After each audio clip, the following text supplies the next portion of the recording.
It was the kind of night that seeped into your bones. Cold, biting, with a wind that howled through the trees like a restless ghost.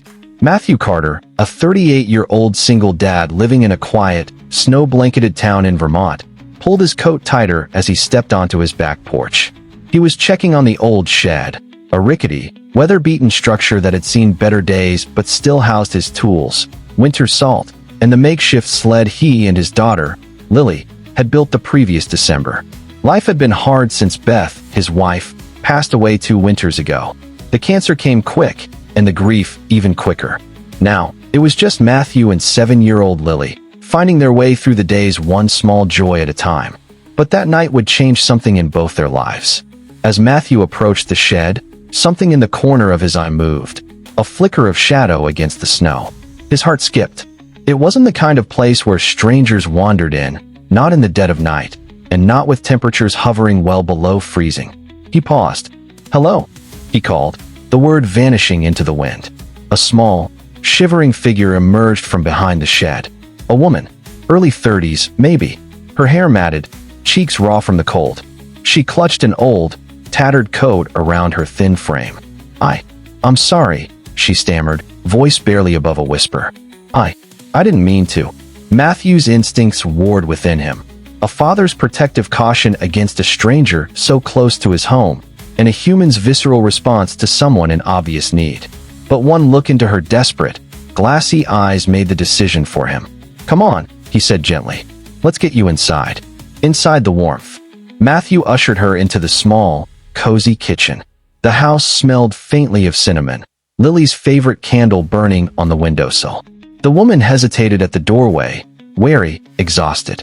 "I'm not here to cause trouble," she murmured. "I didn't think you were," Matthew replied, setting a mug under the coffee maker. Lily appeared at the top of the stairs, sleepy-eyed and curious. "Dad, it's okay, sweetheart," Matthew assured her. "Go back to bed. I'll explain in the morning." The woman's name was Claire. That much he learned after she managed a few sips of coffee, hands trembling as warmth returned to her. She was on the run, not from the law, but from a life that had unraveled. A lost job, an abusive relationship, no family to turn to. She'd been living out of her car for weeks until it finally gave out on a back road nearby. "I wasn't gonna steal. I needed somewhere to stay for the night," Claire confessed, shame heavy in her voice. Matthew saw in her the reflection of his own grief, of what it felt like to stand on the edge of hopelessness. The night Beth died, he too had sat alone in the cold, wondering how to keep going. And it was a neighbor's simple gesture, a bowl of stew and a promise that this too shall pass, that pulled him back from that edge.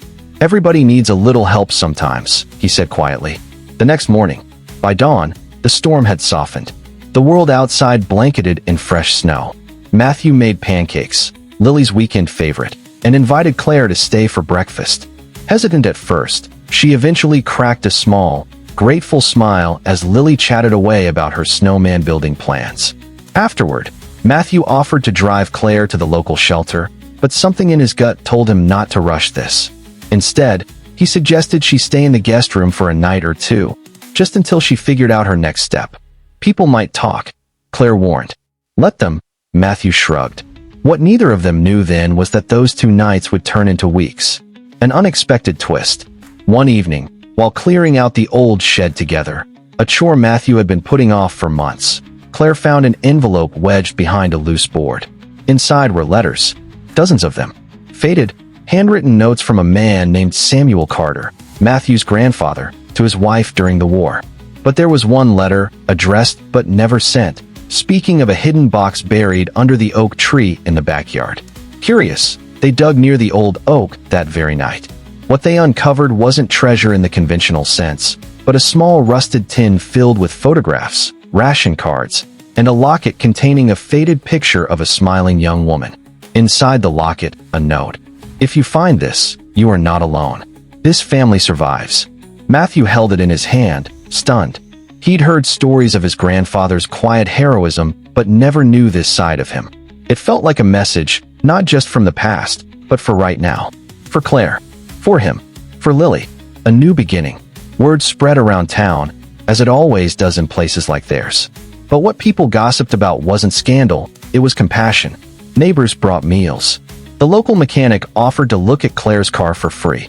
A woman at the community center found her a part-time job.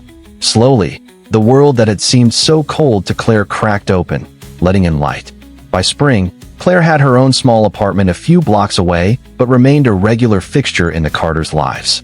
She and Lily planted a garden in the backyard where the oak tree stood, and every summer evening you could hear their laughter floating through the open windows. Matthew found, in Claire, not a replacement for Beth, but a friend. A reminder that grief lessens, that kindness matters, and that sometimes the people who stumble unexpectedly into your life are the ones who help stitch the broken pieces back together. A final thought. Years later, on another snowy night, Matthew would tell the story of how he found a shivering woman by his shed to his grandchildren. He would tell them how that night taught him a truth worth holding on to. You never know who you're saving when you choose kindness. It might be yourself. And somewhere in the old shed, that locket still hung by a nail, a quiet testament to the unbroken thread of humanity.